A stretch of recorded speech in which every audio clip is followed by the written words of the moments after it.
మనం నీతి గురించి చెప్పుకుంటున్నాం కదండి. మత్తయి 5:20లో శాస్త్రుల నీతి కంటెను పరిసయ్యుల నీతి కంటెను మీ నీతి అధికము కాని ఎడల మీరు పరలోక రాజ్యంలో ప్రవేశింపనేరరని మీతో చెప్పుచున్నాను అని దేవుడు చెప్తున్నాడు.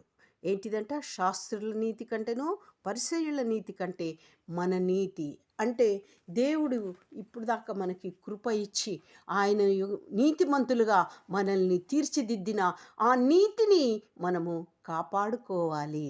ఆ నీతిని మనం ఇంకా అభివృద్ధి చేసుకోవాలి. ఆ నీతిని మనము ఇంకా ఆ యజమానుడు ఇచ్చినటువంటి ఆ యొక్క తలాంతులను మనము ఏం చేసుకోవాలంటే దాన్ని అభివృద్ధి చేసి మనము దేవుని సన్నిధిలో ఇవ్వవలసిన వారమై ఉన్నాము. అదే అంటున్నాడు దేవుడు, శాస్త్రుల నీతి కంటను పరిసయ్యుల నీతి కంటను మీ నీతి, మనకి ఇచ్చినటువంటి స్వాస్థ్యముగా ఇచ్చినటువంటి ఆ నీతిని మనము అభివృద్ధి చేసుకోవాలి.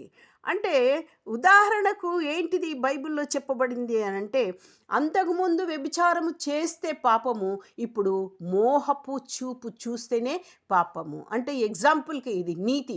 ఆ విధమైన నీతిని మనము అభివృద్ధి చేసుకోవాలి. అంటే మోహపు చూపును కూడా మనము చూడకూడదు అని అర్థం. మత్తయి 23:27లో అయ్యో వేషధారులైన శాస్త్రులారా పరిసయ్యులారా, మీరు సున్నము కొట్టిన సమాధులను పోలియున్నారు. లోపల చచ్చిన వారి యొక్క ఎముకలతోనూ సమస్త కల్మషముతోనూ నిండి ఉన్నది. సున్నం కొడితే సమాధి ఎంత బాగుంటుందో, లోపలి చూస్తే ఏంటిది, అంత ఎముకలు కుళ్ళిపోయి కంపు వాసన కొడతాయి. ఆ విధమైనటువంటి వేషధారణ కలిగి ఉండకూడదు అని చెప్తున్నాడు.